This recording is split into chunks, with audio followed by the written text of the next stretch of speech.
Bonjour à toutes et à tous, c'est Hermès, j'espère que vous allez bien, j'espère que vous avez apprécié la vidéo d'hier, toujours d'actualité, si vous l'avez loupé, on a fait une longue vidéo psychologique et macro par rapport à ce fameux signal blackout cataclysmique, si vous l'avez loupé, c'est vers les 2/3 de la vidéo, n'hésitez pas à aller la découvrir. N'hésitez pas aussi à liker la vidéo, ça fait toujours plaisir et ça permet de booster l'algorithme de YouTube. Si on dépasse les 1000 likes, je vous offre une clé Ledger Nano X.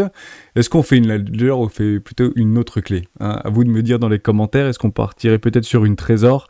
À vous de me dire dans les commentaires, je reste complètement confiant par rapport à cette belle boîte française qui s'appelle Ledger. Pour moi, tout n'est que FUD ici. Donc, à vous de me dire dans les commentaires, hein, plutôt Ledger ou plutôt Trésor ou toute autre chose. N'hésitez pas à donner quelques pistes de réflexion à l'ensemble de la communauté et de vous abonner, hein, pour rejoindre d'ailleurs cette communauté, pourquoi pas la communauté des rois. On va parler Bitcoin, toujours dans l'impasse visiblement. On va parler également Ubisoft et l'inflation qui passe sous les 3%. Waouh, on en parle maintenant. Avant de commencer, je vous invite toujours à rejoindre ce code des rois du marché. Vous trouverez le lien dans la description à l'intérieur, une documentation qui s'appelle la stratégie 4 rois. N'hésitez pas à l'utiliser, vous en imprégner, vous en inspirer pour vous aussi. Trouvez votre propre style d'investissement, que ce soit sur le court, moyen, long terme. Tous les bonus de Bybit ont été payés. Si vous voulez participer à ce giveaway, 25 USDT offerts sur les contrats futurs sur Bybit. Je le double personnellement sur du contrat, sur du spot cette fois-ci. Donc je vous envoie bien 25 USDT sur le spot. Et pour cela, il faudra juste vous inscrire. C'est réservé aux 100 premiers. Vous êtes déjà une trentaine, un peu plus d'une trentaine à vous êtes inscrits par rapport à ce giveaway de mai-juin 2023. Et n'hésitez pas à remplir le petit Google Form juste ici, comme ça, je retrouve bien vos informations. Je vous ai demandé votre adresse mail liée à votre compte Bybit. C'est juste pour pas payer de frais, parce que les frais sont élevés actuellement, notamment sur le réseau ERC20. Également, côté Swissborg, je double, en tout cas, je garantis 25 € en CHSB directement pour les Swissborgers, nouveau Swissburger. J'ai d'ailleurs tweeté hier, directement sur l'espace des rois au niveau de Twitter. N'hésitez pas à lui faire un petit tour, hein, si vous n'êtes pas encore abonné sur Twitter, c'était juste ici. Ça peut être toujours très intéressant d'aller y faire un petit tour. On partage pas mal de petits trucs très pertinents, et notamment des giveaways. Hein, voilà, 15 000 CHSB, 25 $, 25 € garantis. J'ai envoyé la liste, hein, donc vous les recevrez. Si vous les avez pas reçus aujourd'hui, j'ai eu quelques retours, puisque généralement on les paye le mardi. Mais comme c'est pas moi qui le fais, puisqu'on fait du Smart End ici, donc on vous l'envoie directement via le numéro de téléphone. Enfin, c'est un truc un peu spécial qu'ils ont mis en place. C'est l'histoire de ne pas récupérer toutes vos données, hein, tout simplement. Donc si c'est pas fait aujourd'hui, en tout cas en fin de journée, je vous invite à revenir vers moi, mais logiquement, il n'y a aucun souci. J'ai eu Friedman par rapport à ça. On continue avec Bitcoin. On a un joli petit flag qui était en train de se positionner. C'était complètement jouable. On avait fait une confirmation, donc une forme d'émotion. Étape 1, l'émotivité, hein, c'est l'émotion. C'est OK, il se passe quelque chose. Deuxièmement, la confirmation. Ensuite, l'acceptation, puis l'accélération. Nous avons eu la confirmation, oui, mais une réintégration. Et ce petit flag était complètement prenable. Malheureusement, ça n'a pas fonctionné. Faites attention, trader de pattern, ça ne fonctionne pas à tous les coups, bien évidemment. Donc cela, je vais l'enlever. Allez tout simplement invalider. On est parti dans les cordes. Merci les Asiatiques, hein, puisque c'est clairement les Asiatiques qui ont initié ça. Il était 6h du mat, 5h du mat, 4h, 5h du mat, vous savez, c'est les ouvertures asiatiques. D'ailleurs, en parlant d'asiatiques, on peut aller faire un tout petit tour sur l'order flow. Il y a des choses qui se passent un petit peu bizarres au niveau de OKEx. En parlant de OKEx, d'ailleurs, le siège social France a été annoncé pour un siège social européen en France vis-à-vis de OKEx. OKEx, le fondateur, c'est Starzu. Hein, il est chinois, hein, il est né en Chine, et il propose de mettre en place un siège européen ici en France. Donc on est très heureux de l'entendre. Je vais déjà eu des contacts avec eux, et c'est clairement eux qui font un petit peu n'importe quoi actuellement sur les order flow. Vous le regardez, d'ailleurs, on va le rafraîchir, vous allez voir comme moi. C'est assez marrant à observer. Vous voyez, vous avez des espèces de pics au niveau des founings ici et au niveau de l'open interest. Regardez, si j'enlève OKEx, c'est assez marrant à observer. Oui, c'est un peu n'importe quoi. Je sais pas trop ce qui se passe avec OKEx actuellement, mais en tout cas, il y a des choses qui se passent côté asiatique. C'est eux un petit peu qui font le marché. Et on dit merci, bien évidemment, à Binance, puisque c'est encore une fois le BUSD qui maintient ce cours. Hein, c'est clairement Binance. Donc je sais pas ce qu'ils font au niveau de Binance actuellement. Peut-être qu'ils achètent encore des bitcoins. Il y a encore quelques FUD qui sont passés vis-à-vis de Binance. Entre 2020 et 2021, Binance a mélangé les comptes de dépôt et les comptes opérationnels de l'entreprise Binance. CZ a tweeté, c'est du FUD, c'est faux, c'est pas vrai, c'est tout ce que vous voulez. Mais bon, apparemment, il y a quand même des choses qui sont proches de la vérité là-dedans. Donc, on peut partir du principe que c'est du passé. L'objectif, c'est qu'il ne le refasse plus, en tout cas qu'il ne le fasse plus, et qu'il nous prouve une bonne fois pour toutes que tous les comptes sont ségrégés. La confirmation et l'assurance d'avoir des comptes ségrégés est généralement soumise à des agrégations. des certifications, des agrégations. On peut parler éventuellement de l'enregistrement PSAN qui n'évite absolument pas ce type de dérive, mais les agréments PSAN, eux, obligent les échangeurs. On peut parler par exemple de Swissborg qui est en cours d'agrégation, puis qui permet en fait de bien confirmer, de bien rassurer et d'assurer, rassurer et assurer l'ensemble des clients de certaines plateformes à avoir des comptes bel et bien ségrégés. C'est par exemple le cas d'Interactive Brewers, c'est par exemple le cas des Giro, c'est par exemple le cas de plein d'échangeurs que vous connaissez très bien et qui sont eux agrégés par notamment le PSAN, mais vous en avez d'autres, des agrégations. PSAN c'est français, vous en avez partout en Europe, bien évidemment, donc c'est clairement ce qu'on attend et c'est dans ce sens-là par rapport à des échangeurs centralisés qu'on attendra finalement ce type de résolution, encore une fois, pour nous redonner la confiance, puisque les blessures sont en cours vif pour la plupart d'entre nous, avec un N majuscule, tout simplement. Donc merci à Binance pour continuer à échanger, si vous voulez, du BUSD contre du Bitcoin, et on voit des spreads qui continuent à redevenir, en tout cas une tendance plutôt positive actuellement, et on achète beaucoup ce dip côté retail malheureusement, donc peut-être qu'on ira faire un tout petit tour, un tout petit peu plus bas, pourquoi pas aller chercher quelques stops, en tout cas c'est ce qu'on essaye de faire à la hausse comme à la baisse, mais nous n'y parvenons pas, on l'observe ensemble. Il y a des stops complètement évidents, et bien on va pas les chercher, il y a des stops complètement évidents, et ben nous on vient pas les chercher, encore une fois. Donc on contracte, on comprime la volatilité dans l'attente d'une résolution. Vous voulez mon play, vous voulez ma direction, je vous la donne, c'est haussière. Pourquoi ? Parce que la tendance est haussière, et la tendance de fond est haussière. On est actuellement dans un énorme canal haussier, finalement, et ben je joue la hausse ici, et on est en train de travailler ce bas de canal haussier.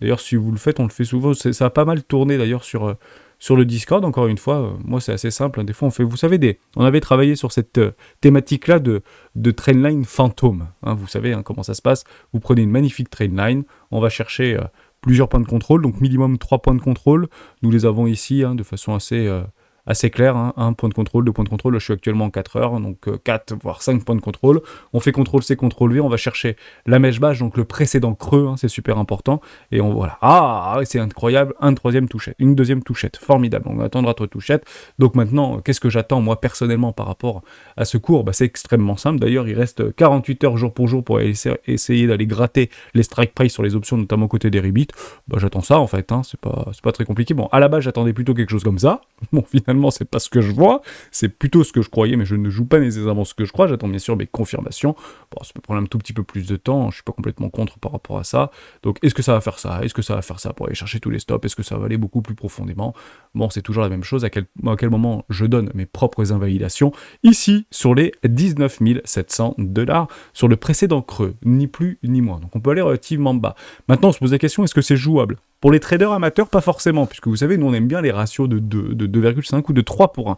Mais les ratios institutionnels, Dixit institutionnel, c'est plutôt des ratios de 1 pour 1. Pour aller chercher donc des objectifs de prix. Mes objectifs, ils sont toujours pareils, c'est cette petite box ici dorée. Le fameux premier arrêt. Est-ce que ou pas ce play est prenable ? C'est extrêmement simple, vous vous mettez actuellement sur le prix du cours, vous allez chercher une invalidation donc sous les 19 600$, 19 700$. Alors on se met ici, voilà, enfin c'est pas très grave à quelques centaines de dollars près. Et on va chercher un ratio de 1 pour 1.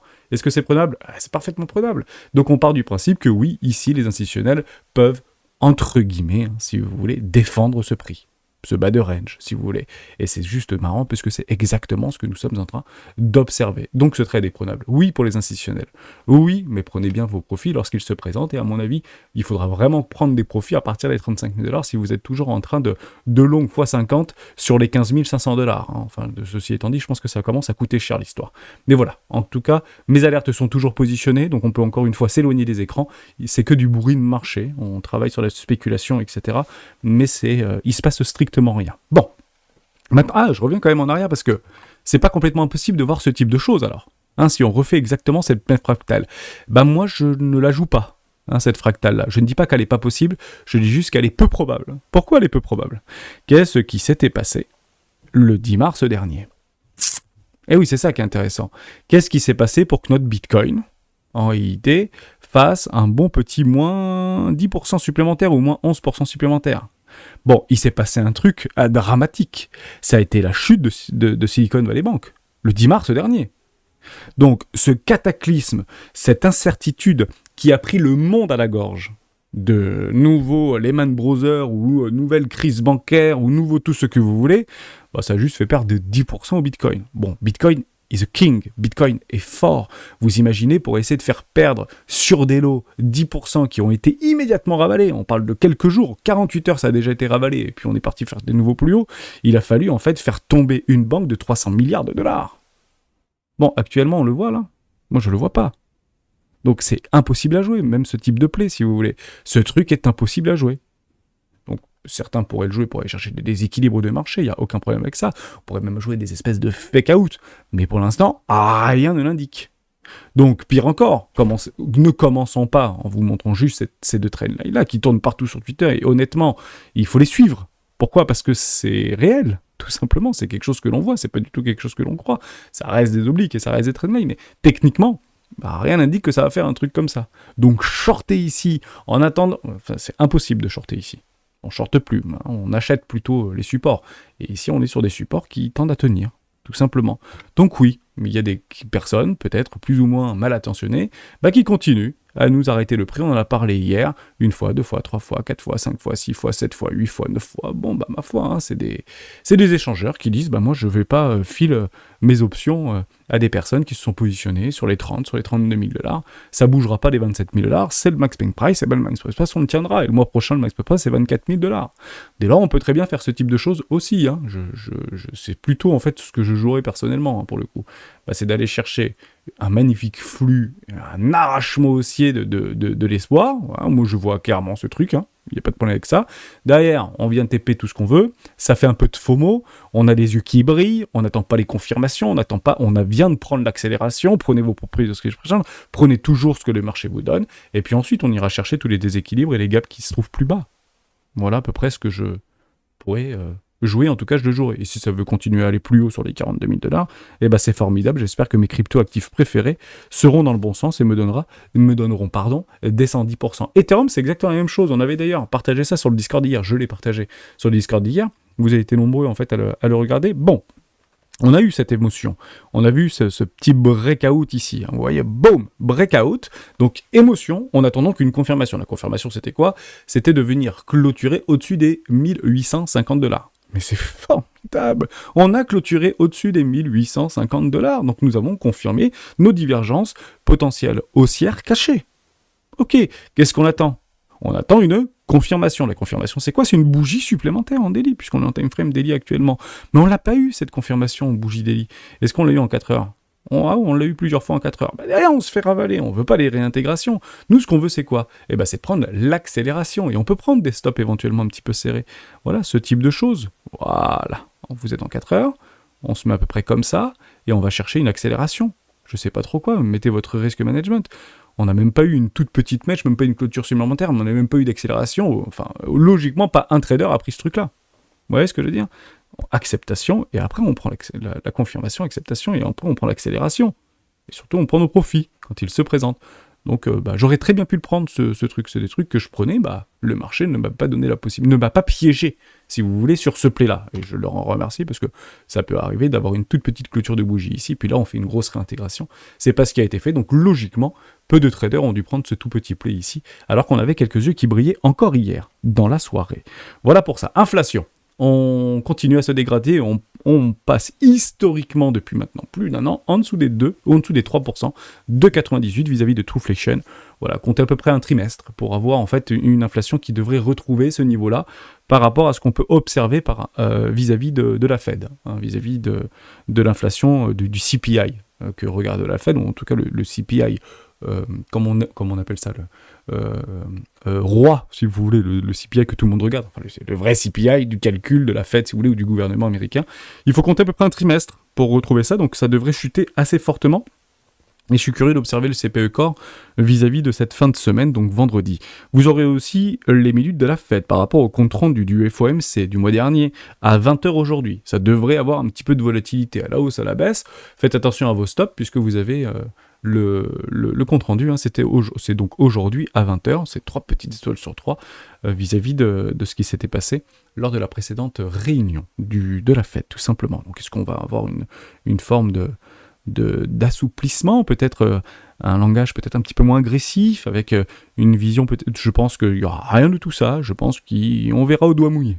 Hein, si on peut résumer le truc, c'est au doigt mouillé, on verra bien si oui ou non on doit ou pas remonter les taux. Bon, actuellement, les opérateurs de marché sont plutôt dans la spectative, puisqu'on est passé, on était passé à 87%, lorsqu'on a eu le discours de Jérôme Powell qui nous a dit « Bon, peut-être que c'est plus nécessaire d'augmenter les taux », et à l'approche du compte-rendu de la Fed, on repasse à 70-30. Bon, on ne fait que l'observer, que le contempler.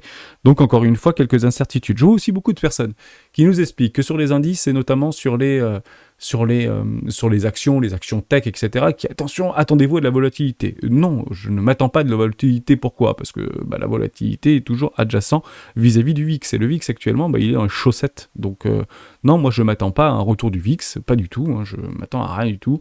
Je m'attends à très peu de volatilité, en fait, pendant des semaines et des semaines. Je pense que Bitcoin pourrait faire des trucs super intéressants, ou nos altcoins préférés pour faire des trucs super intéressants, mais côté market, moi je m'attends pas sur les prochaines semaines à beaucoup de volatilité, sauf cataclysme qu'on ne connaît pas. Mais actuellement, ça se joue pas. Parce que quand on parle de attendez-vous à de la volatilité, grosso modo, on prend des options. Parce que les options sont un réel... c'est une assurance, si vous voulez, à la volatilité, à la hausse comme à la baisse, bien évidemment, put ou call. Mais moi, là, pour le coup, je ne jouerai pas des puts et des calls sur les prochaines semaines. Je la jouerai peut-être sur la fin de l'année 2024. Par exemple, acheter un gros put là sur, je sais pas moi, les 3200 points, ou j'en sais rien. Mais ça peut être éventuellement encadrable, parce qu'on s'attend peut-être à un retour de l'année du réel, ou on s'attend peut-être à que Jérôme Powell, comme on l'a dit hier, et vous êtes d'ailleurs nombreux à l'avoir commenté, et je trouve vos commentaires très pertinents d'ailleurs, pour le souligner, c'est peut-être jouable, finalement, mais bon, pas avant la fin de l'année 2024, en tout cas pour ma part. Voilà, et au niveau du Bol 24, il se passe strictement rien au niveau de la volatilité de nos cryptoactifs préférés, notamment de Bitcoin. Il se passe rien sur ce marché, sans déconner, c'est du plat, quoi. Donc, on est sur des plus bas niveaux historiques. Donc, non, je ne m'attends pas à plus de volatilité. C'est pas parce qu'on fait des petits breakouts, qu'on travaille les résistances, que nécessairement, on aura de la volatilité. Loin de moi, cette idée. Voilà, j'ai pas plus de choses à dire. On a vu d'Ethereum, on a vu du Bitcoin, donc il n'y avait pas vraiment de play à prendre. Ceux qui sont sur le plus... Moi, je l'y suis déjà, et pour l'instant, je ne suis donc pas inquiété, mais on peut très bien venir me chasser avec une petite mèche. J'attendrai donc peut-être ce catalyseur du FOMC, peut-être à la hausse comme à la baisse. C'est tout simplement le marché qui décidera, et le marché aura toujours raison. Je voulais juste qu'on parle de quelque chose de très pertinent. C'était ce que je vous avais pas dit hier vis-à-vis de l'Indonésie. L'Indonésie pourrait devenir la capitale crypto de l'Asie. Rien que ça. Donc c'est le président ou le ministre, je crois, de la Finance qui a expliqué ça, qui voulait créer un super hub, un petit peu à l'image de l'Arabie Saoudite, un petit peu à l'image d'Emmanuel Macron, un petit peu à l'image des républicains aux États-Unis. D'ailleurs, en parlant de républicains aux États-Unis, vous comprenez, par rapport à tout ce discours vis-à-vis des républicains qui se passe au gouvernement, ce fameux blocage par rapport au plafond de la dette. Bon. C'est grosso modo, on comprend que les démocrates veulent remonter parce qu'ils sont au pouvoir, et les républicains disent on arrête de dépenser l'argent qu'on n'a pas, on n'a plus de sous, etc. Oui, mais il ne faut pas juste oublier que Jérôme Powell, c'est un républicain. Je ne voulais pas rappeler encore hier, mais je pense que c'est capital pour pouvoir appuyer mon discours. Jérôme Powell est du parti républicain. Donc vous imaginez bien que son intérêt ou ses agissements ou sa posture est plutôt familière avec la posture républicaine. Il vous dira pas que Bitcoin c'est bien, il vous dira pas que crypto c'est bien. D'ailleurs, il dit pas que c'est bien, il dit pas que c'est mal. Il dit on connaît. Voilà. Pourquoi ? Parce qu'il est en poste. Et généralement, les gens qui sont en poste ne disent rien. Reprenez d'ailleurs les dernières vidéos, si vous voulez, ou c'était super intéressant, c'est passé un petit peu sur Twitter et sur YouTube, par rapport à Arnaud Montebourg. Arnaud Montebourg, vous vous rappelez, il était ministre de la production, je ne connais plus le terme exact, de la compétitivité de la production française, je ne sais plus ce que c'est exactement les termes, bref, un ministre français sous le président François Hollande. Et aujourd'hui, il fait des enquêtes, il participe à des enquêtes, à des colloques, etc. Et il est écouté par des personnes influentes, j'ai envie de vous dire, par rapport à ce qui s'est passé sur les 10 dernières années en France. En somme, quand il était ministre, et aujourd'hui quand il ne l'est plus, donc il est libéré de toutes ses obligations.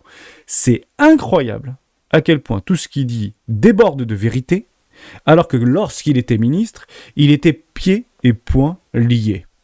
Et ce n'est jamais différent. Généralement, tout ce que vous pensez quand vous êtes ministre, vous le gardez pour vous, et généralement, vous le vomissez lorsque vous êtes libéré de toutes vos responsabilités, tout simplement. Donc d'ailleurs, je mets une pièce, on en reparle de Bruno Le Maire dans 10 ans. Je pense qu'il va probablement nous ressortir un bouquin que je ne citerai pas de titre d'ailleurs qui me vient à l'esprit, puisque ce serait peut-être un tout petit peu trop déplacé, puisque ça reste le ministre de l'économie et des finances actuellement en poste. On continue avec l'Indonésie. Mais voilà, je voulais juste faire ce sachet croisé parce que je l'avais oublié hier, et j'avais juste mis sur la petite vignette. Jérôme Powell est bien un républicain, donc il peut vraiment nous enquiquiner par rapport à cette baisse des taux, si vous voulez, par rapport aux États-Unis. On ne refera pas de la planche à billets si ce n'est pas justifié. C'est exactement la ligne des républicains actuellement qui bloquent le relèvement du plafond de la dette américaine. À tout un sens, tout est lié et rien n'est jamais différent.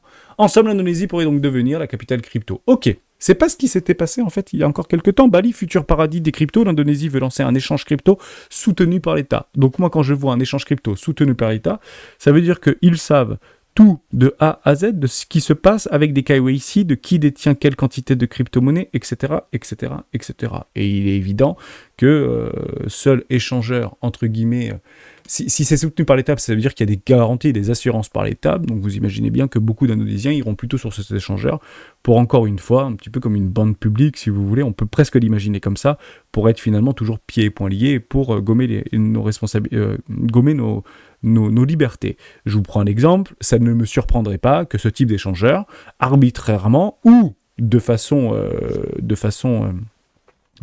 comme on dit ça, de façon permanente, empêche les gens de sortir leur bitcoin des échangeurs. Donc ils sont d'accord, si vous voulez, pour faire du trading, ça pose pas de problème, comme ça on prend des frais et ça marche. Donc plutôt que de voir sortir de l'argent des Indonésiens vers d'autres échangeurs asiatiques, européens ou américains, autant l'avoir sur notre sol. Ça c'est quelque chose de complètement logique pour ne pas voir les capitaux sortir, notamment les devises. On parle parfois de dollars, on peut aussi l'imaginer comme ça. Mais vous n'aurez pas le droit de payer avec, parce que les Indonésiens sont contre, on ne peut pas utiliser cette monnaie pour payer, donc ce sera éventuellement que pour du trading, et puis vous pourrez d'ailleurs probablement pas sortir vos bitcoins et vos Ethereum des échangeurs. Voilà. Donc c'est quelque chose que je lance un petit peu comme ça, mais ce serait pas complètement délirant de l'observer. Pourquoi ?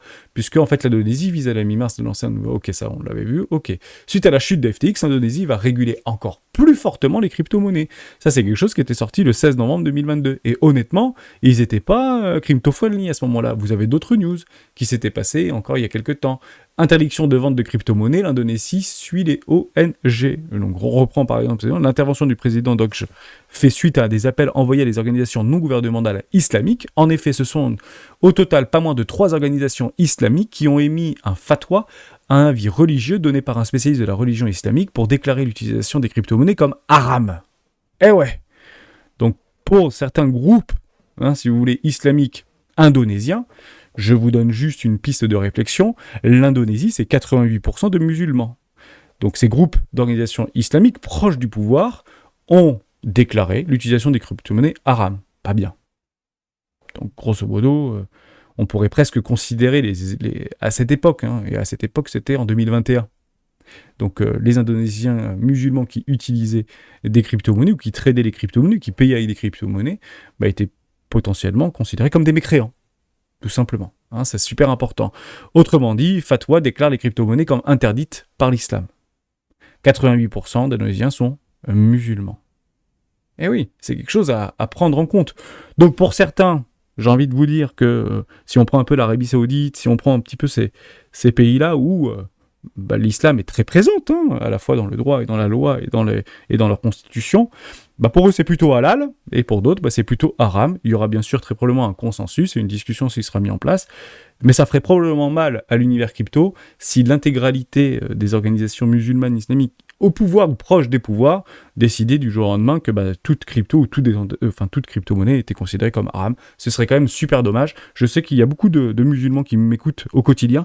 N'hésitez pas à me le mettre dans les commentaires de ce que vous, en fait, vous ressentez par rapport à cette situation, si vous allez à la mosquée, etc., si vous avez eu ou pas pris le temps d'en discuter avec votre imam. Est-ce qu'il y a des choses qui naissent par rapport à ces crépuscules, par rapport à ces organisations-là religieuses ? Ça peut être intéressant peut-être d'avoir une espèce de piste de réflexion vis-à-vis de ce qui se passe là. Mais en tout cas, voilà, il y a un an en arrière, un an et demi en arrière, crypto-monnaie, on a dit c'était haram, et puis peut-être que là, ça devient un peu halal. Et je suis très heureux de l'entendre, tout simplement. Donc, ils vont lancer, bien évidemment, leurs propres exchanges, mais c'est pas, encore une fois, innocent, puisque l'objectif de l'Indonésie, c'est de lancer leur propre monnaie numérique de banque centrale, tout simplement. Voilà. Donc, rien de mieux que de faire venir l'ensemble du public indonésien ou des institutions indonésiennes ou des entreprises indonésiennes vers un échangeur géré par l'État, porté par l'État, pour y coller les monnaies numériques de banque centrale, bien évidemment. Bon, j'ai pas plus de choses à dire vis-à-vis de ça. Je trouvais ça intéressant peut-être de le rappeler, puisqu'on peut avoir des news comme ça qui semblent bonnes, mais qui finalement, faut peut-être rentrer un tout petit peu plus dans l'hyper-détail, si vous voulez, pour essayer d'en décoder les interlignes. Voilà, c'était un petit peu l'objectif de cette partie de vidéo. Je vous fais une autre partie de vidéo, parce que ça, c'était super intéressant, oui, on parlait de ça, mais bon, c'est pas très grave. Voilà, je voulais juste vous reparler d'Ubisoft. On finira la vidéo là-dessus, on verra bien la résolution de notre marché crypto, mais pour ma part, ça reste la hausse. Bon, Ubisoft, qui est un petit peu dans l'œil du cyclone depuis maintenant plusieurs mois, plusieurs semaines, plusieurs mois, par rapport à des plaintes par harcèlement, par pression, par beaucoup de choses. Donc, beaucoup d'employés chez Ubisoft, il y a eu des plans sociaux qui se sont succédés, des plans sociaux qui sont relativement light, on peut aller beaucoup plus loin, ils peuvent aller beaucoup plus loin pour peut-être rassurer les actionnaires et leurs investisseurs, mais il y a 3 choses qui vont se passer dans un futur plus ou moins proche vis-à-vis d'Ubisoft. 3 énormes licences qui vont arriver. Star Wars, vous avez Avatar, Pandora, PS5, Xbox, Series X, PC très probablement, et Assassin's Creed Mirage.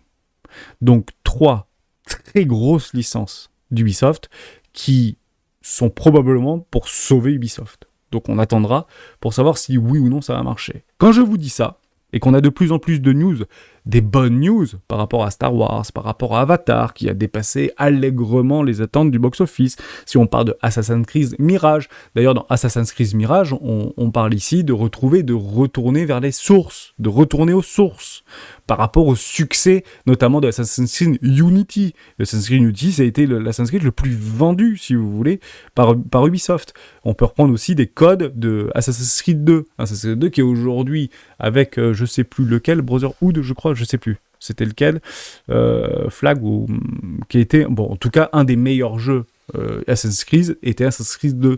Donc on se retrouve un petit peu dans cet ADN-là. Bon, en somme, ça veut dire quoi? Ça veut dire qu'on est potentiellement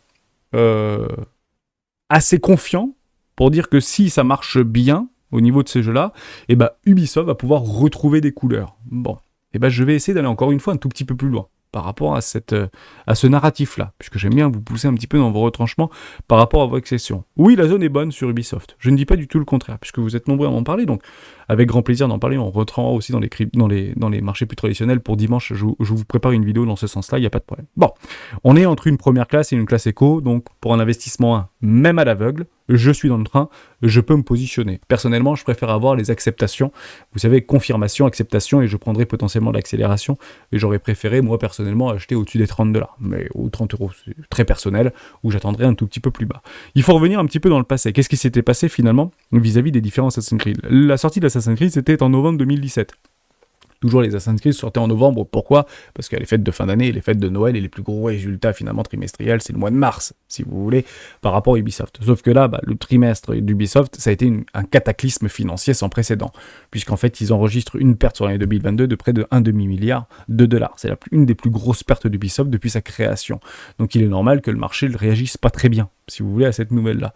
Donc vous avez eu ici Assassin's Creed 1, qui est sorti sur PS3, en plein bull run. C'était la fête des marchés financiers, juste avant la crise de 2008. Ça avait plutôt bien marché, on faisait de nouveaux sommets, période de distribution.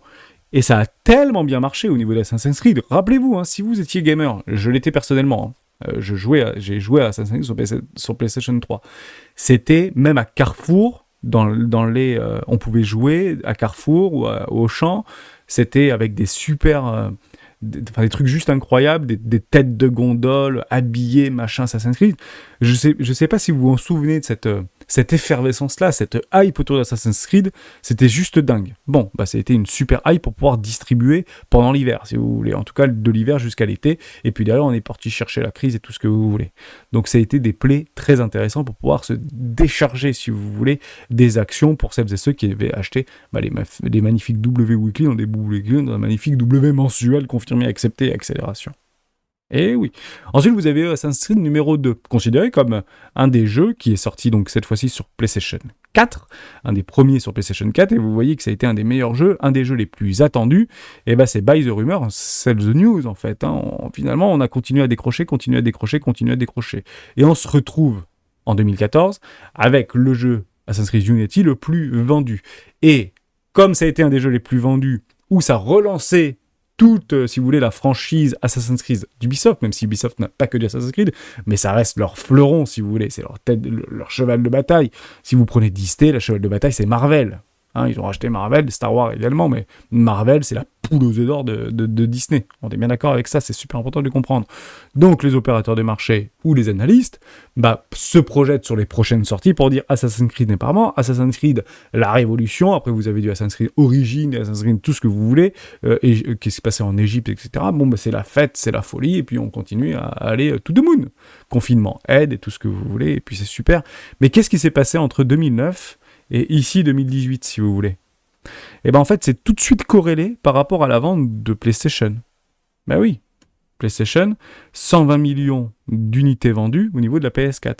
On était à l'apogée du nombre d'équipements de consoles de jeux dans les foyers à ce moment-là.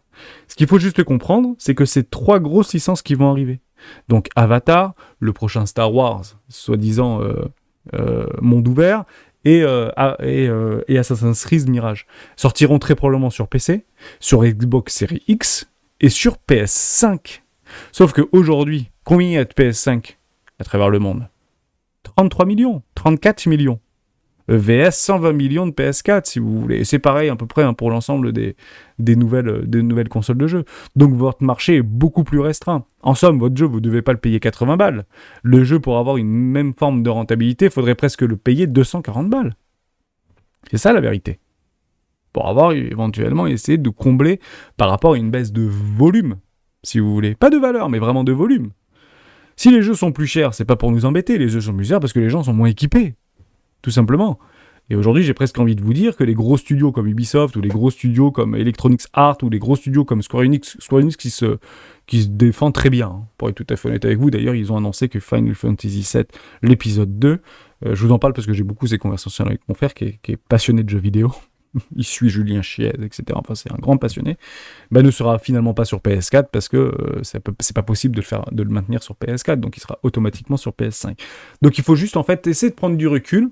Et dans nos connaissances qu'on peut avoir des marchés financiers, du narratif, du scénario qu'on peut se créer, par rapport à la psychologie qu'on peut y apporter, est-ce que oui ou non, si c'est un succès ou un réel succès, une super hype par rapport à ces 3 magnifiques licences, est-ce que ça veut dire que ça va automatiquement relancer Ubisoft? Non.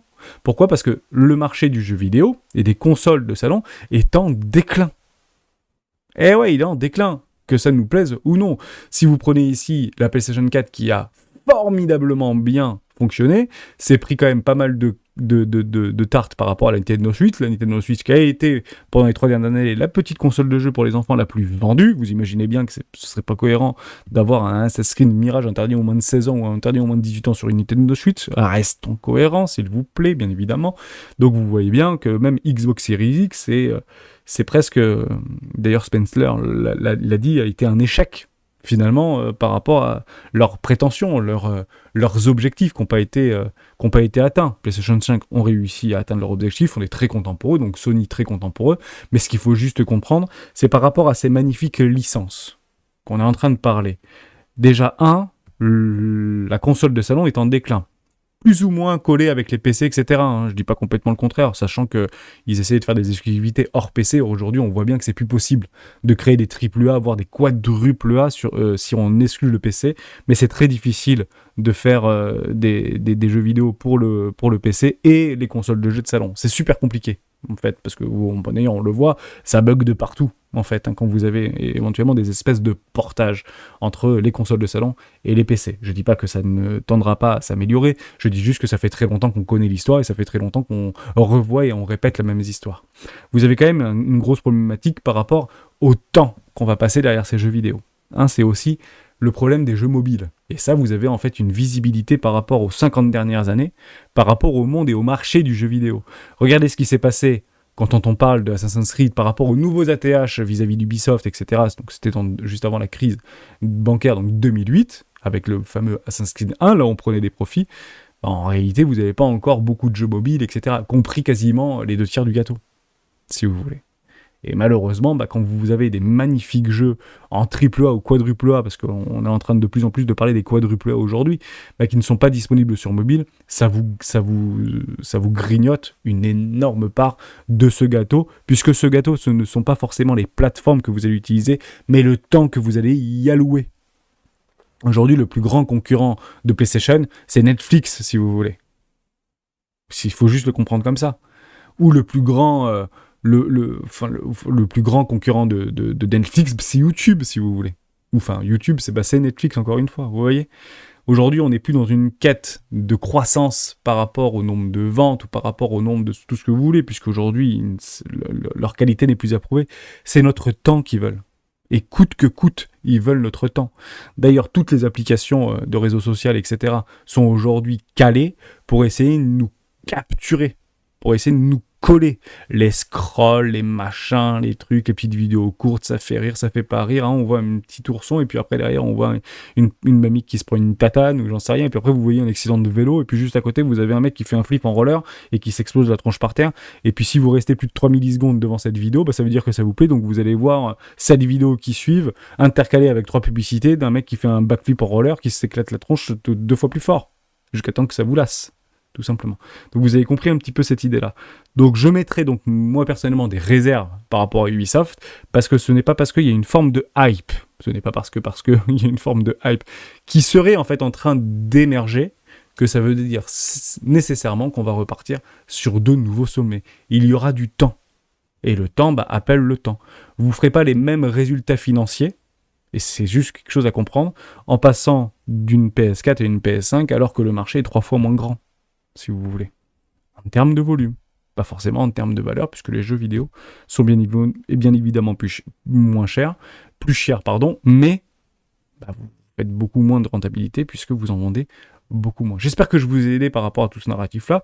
Dès lors, je reste dans mon plan. Est-ce que ça m'intéresse ? Oui, je vous le dis franchement, ça m'intéresse. Donc, si je devais mettre un investissement là-dedans à l'aveugle, je pourrais complètement le faire, mais bon, pas comme si ça s'était déjà répété. Honnêtement, les 886, je les achète si vous voulez. Voilà. Là-dedans, il n'y a aucun problème avec ça. Donc, un Ubisoft en dessous des $15, ouais, j'achète sans aucun problème. Et en essayant d'entrevoir une forme de véracité vis-à-vis de ces 3 magnifiques licences et d'autres qui vont sortir également dans les prochaines années pour pouvoir nous redonner un petit peu des étoiles, si vous voulez, par rapport à ce fabuleux studio de jeux vidéo qui est aujourd'hui français et qui est toujours français. Et d'ailleurs, en parlant de ça, parce que Disney fait confiance à Ubisoft pour Avatar et Star Wars, honnêtement, il faut le faire, quoi. On le voit, voilà, quand Ubisoft s'occupe de Star Wars, non, c'était pas là, où est-ce que c'était le... Disney était convaincu par Ubisoft pour ses jeux vidéo Star Wars grâce à Avatar, et au pire, si jamais ça se passe pas comme on veut, partez du principe que c'est assez facile pour Disney de racheter le studio Ubisoft. Je vous dis ça, moi je dis ça, je dis rien, quoi. Ils peuvent très bien se faire gober en l'espace d'une fraction une fraction de claquement de doigts. Aujourd'hui, c'est valorisé 3 milliards, je crois, au niveau d'Ubisoft. C'était valorisé 12 ou 15 milliards il y a encore quelques années en arrière. Aujourd'hui, 3 milliards, c'est pas énorme, si vous voulez, pour Disney. Même si Disney a quand même perdu plus de 5 millions d'utilisateurs sur le dernier trimestre. Donc, c'est quelque chose aussi qu'il faut prendre en considération. Et Disney m'intéresse aussi. Et Disney, c'est exactement la même chose. Donc, DIS, Disney World, donc c'est en attente. J'attendrai juste une bonne petite zone de rechargement d'achat qui se trouve juste ici avec une petite structure. Donc pour l'instant, ça se dégrade. Ceci n'est pas haussier, c'est très haussier de fond si vous voulez, mais honnêtement, soit on achète, n'ayez jamais peur d'acheter plus haut, mais encore une fois, catalysé par rapport à la vidéo d'hier. S'il n'y a pas de liquidité sur ce marché, qui c'est qui va pumper ses bagues ? Bien évidemment. Donc peut-être qu'on est encore à la recherche d'une forme de capitulation. Soyons patients et on se retrouve demain dans une prochaine vidéo des rois du Bitcoin.